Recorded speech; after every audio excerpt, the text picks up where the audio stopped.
Hakim yang bijak.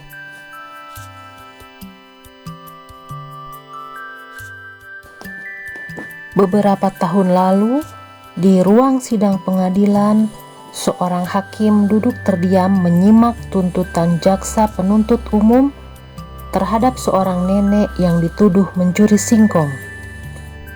Nenek itu beralasan bahwa hidupnya miskin, anak lelakinya sakit, dan cucunya kelaparan. Namun manajer perusahaan tersebut tetap pada tuntutannya agar kasus ini menjadi contoh bagi warga lainnya. Dengan mata berkaca, hakim yang akrab disapa Hakim Marzuki itu menghela nafas panjang dan memandangi nenek tersebut. Ia berkata, "Maafkan saya, Nek. Saya tak dapat membuat pengecualian hukum. Hukum harus ditegakkan. Siapapun yang melanggar harus dihukum. Saya tetap akan mendenda Anda sebesar 1 juta rupiah. Dan jika nenek tidak mampu membayar, maka nenek harus dipenjara selama 2,5 tahun. Seperti tuntutan jaksa penuntut umum." Si nenek pun tidak sanggup berkata-kata, hanya tertunduk lesu, bingung, tak berdaya, dan hatinya hancur tidak karuan. Sementara itu, Hakim Marzuki seketika mencopot toganya, membuka dompet, kemudian mengambil uang 1 juta rupiah dan memasukkannya ke toga tersebut sambil berkata kepada hadirin, "Hadirin sekalian, saya atas nama pengadilan juga menjatuhkan denda kepada setiap orang yang hadir di ruang sidang ini sebesar 50.000 rupiah.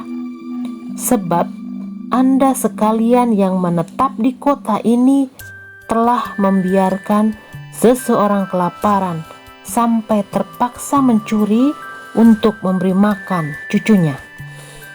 Saudara panitera, tolong kumpulkan dendanya dalam topi toga ini, dan kemudian berikan semua hasilnya kepada terdakwa," kata Hakim Marzuki dengan lantang.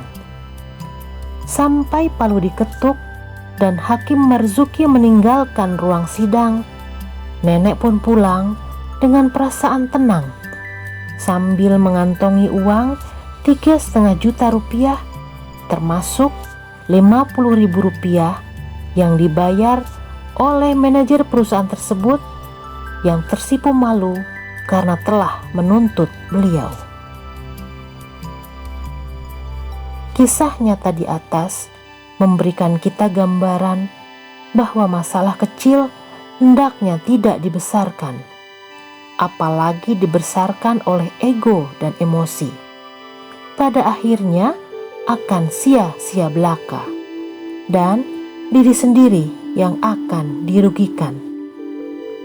Semoga ada pelajaran yang dapat dipetik dan kita tidak ragu mencontoh hakim tersebut yang menggunakan hati nurani dalam melihat setiap permasalahan dan kesalahan orang lain.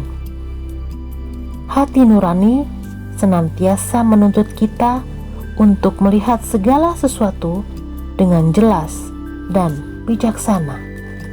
Sungguh, Allah menyuruhmu menyampaikan amanat kepada yang berhak menerimanya.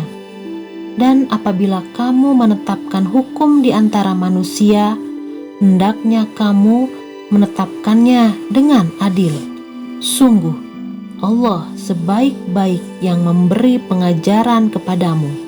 Sungguh, Allah Maha Mendengar, Maha Melihat. Al-Quran Surat An-Nisa ayat 58.